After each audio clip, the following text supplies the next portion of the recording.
So my first question to the panel, sir, Amol sir, is की exactly मार्केटमध्ये जे काही आपण केऑस बघतो बजेट नंतर, आपण त्याने एक्साइट व्हायला पाहिजे किंवा पॅनिक व्हायला पाहिजे का? आणि how should exactly we see the budget with respect to our investment on the day of the budget? मला असं वाटतं की रादर दॅन जस्ट ऑब्झर्विंग की माझा इन्कम टॅक्स कट होतोय का, आपल्याला थोडा ब्रॉड बेस विचार करायची गरज आहे की माझ्यासाठी काय, त्याच्यापेक्षासाठी देशाच्या दृष्टीने काय महत्त्वाचं आहे. कारण की जर कंट्री प्रोग्रेस झाली, जर सेक्टर्स प्रोग्रेस झाली तरच आपली प्रगती होऊ शकते. It is impossible that one of the segment of the population is growing without country is not growing.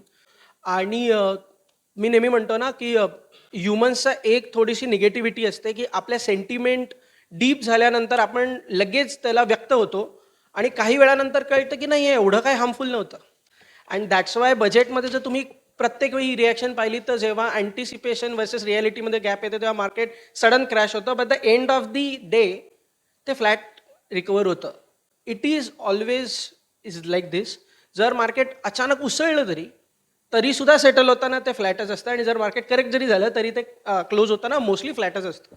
तर आज तुम्ही अनेक न्यूजमध्ये ऐकता, आज अनेक मीडिया किंवा मीडियम्स आहेत. मला एका देशाचं असं सांगा की ज्याच्या बजेटची न्यूज प्रिंट होऊन येते. भारत देशाचं बजेट हे एक सोडला विषय, तर किती लोकांनी हा विषय ऐकलाय की यूएसचा आज ना ॲन्युअल बजेट आहे भारताच्या केंद्र सरकारचा, मग ते कुठलंही असो, कुठल्या दृष्टीकडे ओघ जास्ती आहे, मग तो कॅपेक्स ड्रिव्हन आहे का रेव्हेन्यू ड्रिव्हन आहे, आणि मग त्याच्यानंतर त्या फायनान्शियल इयरकडे असणारी प्रगती ही कुठल्या सेक्टर्समध्ये जास्त इम्पॅक्ट होऊ शकते किंवा ती थोडी हिट होऊ शकते, याचं प्रोग्रेशन आणि याचं व्हिजन हे मला त्या दिवशी मिळतं बजेटमधून.